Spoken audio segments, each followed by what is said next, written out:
Welcome to our reflection for the fourth Sunday of Lent as we make our journey through Lent.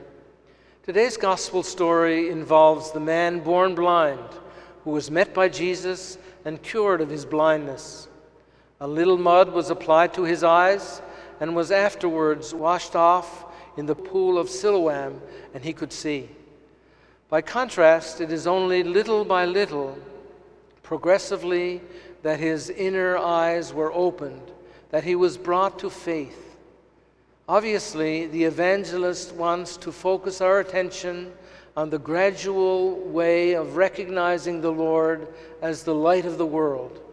In fact, it is the same process that believers never cease to follow. The story of the man born blind is also about discipleship, listening and responding.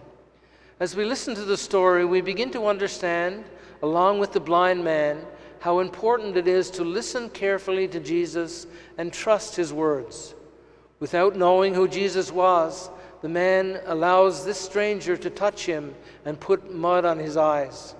When Jesus tells him to go to the pool of Siloam, he goes. Perhaps it is because he was in great need, but his docility is courageous. As he goes through the cleansing of the mud, the opening of his eyes, the harsh conversations with the community and the priests, his integrity shines. He speaks only the truth he knows. He says, "One thing that I do know, that though I was blind, now I see." Step by step, small revelations lead him to the one who is the truth. As we listen to his story, we hear the voice of a true disciple, and we can question ourselves. Where or when do we need to see more clearly? As the story unfolds, we become more aware of the reality of blindness. The blind man sees more than the religious leaders in the sense that he had more faith in Jesus than they had. To see well, good eyesight is not sufficient. We must not think that blindness is an illness that affects the eyes only. There are many forms of blindness besides physical blindness. Selfishness blinds us to the needs of others. Insensitivity blinds us to the hurt that we are causing others. Snobbery blinds us to the equal dignity of others. Pride blinds us to our own faults. Prejudice blinds us to the truth. Hurry blinds us to the world around us. Materialism blinds us to spiritual values. It is not with the eyes only that we see. We also see with the mind, the heart, and the imagination. A narrow mind, a small heart, an impoverished imagination, all of these lead to loss of vision, darken our lives, and shrink our world. It is often said that the greatest tragedy is not to be born blind, but to have eyes and fail to see. Or even worse, to have eyes and refuse to see, as in the situation with the Pharisees. The most important eyes of all are the eyes of faith. The gospel story is essentially a faith story, the story of a man who came to faith in Jesus. The climax of the story takes place when the man makes a profession of faith and says, "Lord, I believe." In a sense, this story is one of the saddest cures in the Bible. The unnamed man receives his sight, but it is a bitter-sweet experience. At a moment when everyone should be rejoicing, he finds himself alone and alienated from his former life. His whole life has changed. No longer can he support himself by begging for his daily bread. No longer will his parents take responsibility for him. No longer can he claim blindness as a reason for inaction. In the midst of this confusing and isolated situation, he stands alone.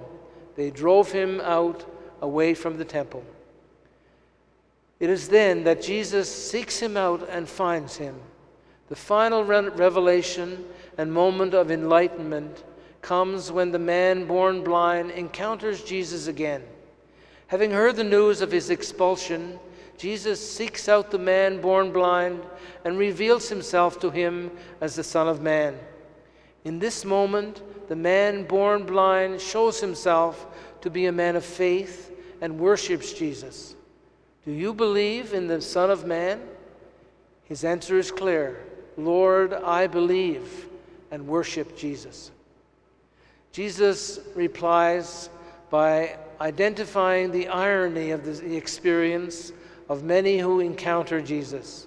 Those who are blind will now see, and those who think they now see will be found to be blind.